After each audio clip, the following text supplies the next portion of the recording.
അപ്പോൾ ഈ സിനിമ കണ്ടിറങ്ങി കഴിയുമ്പോൾ സിനിമ എങ്ങനെയുണ്ടെന്ന് ആരെങ്കിലും ചോദിച്ചു കഴിഞ്ഞാൽ നമുക്ക് ബബ്ബബ്ബ അടിക്കേണ്ടി വരും. കാരണം വളരെ ഒരു ശോകം മൂവിയായിട്ടാണ് എനിക്ക് തോന്നിയത്. എനിക്ക് ഒട്ടും വർക്കായില്ല ഈ സിനിമ.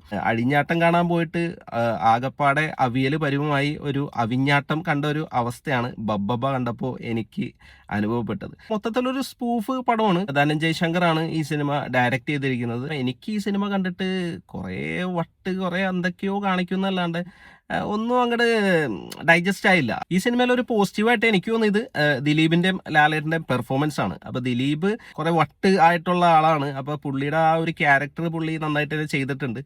ലാലേട്ടനും അടിപൊളിയായിരുന്നു. ലാലേട്ടനെ കാണിക്കുന്ന ഇൻട്രഡക്ഷൻ സീനൊക്കെ അടിപൊളിയായിരുന്നു. പുള്ളിയുടെ ആ സ്ക്രീൻ പ്രസൻസ് ഒരു രക്ഷയില്ല. പിന്നെ പുള്ളിയുടെ ഒരു ഡാൻസ് ഉണ്ട് മോഹൻലാലും ദിലീപുമായിട്ട്. ആ ഡാൻസ് സീക്വൻസ് ഗംഭീരമായിട്ട് ചെയ്തിട്ടുണ്ട്. പക്ഷേ പുള്ളിയുടെ ഒരു ആക്ഷൻ സീൻ വരുന്നുണ്ട് ഒരു കാട്ടിൽ വെച്ചുള്ള, അതൊക്കെ ഭയങ്കര ഓവറായിരുന്നു. തൊലി ഉരിഞ്ഞു പോകുന്നു പറയില്ല മനുഷ്യന്റെ, അതുപോലത്തെ ആക്ഷൻ സീക്വൻസ് ഒക്കെയാണ് അത് സെറ്റ് ചെയ്ത് വെച്ചാൽ. കുറച്ചും കൂടിയൊക്കെ ഒന്ന് നന്നായിട്ടൊക്കെ ഒന്ന് ചെയ്തിരുന്നെങ്കിൽ നല്ല രസമായിരുന്നു. പിന്നെ അതുപോലെ തന്നെ ദിലീപിന്റെ ഇന്റർവെൽ പഞ്ചിൽ വരുന്ന ഒരു ആക്ഷനും ആ ഒരു സീക്വൻസ് ഒക്കെ അതൊന്നും എനിക്ക് ഒട്ടും വർക്കായില്ല.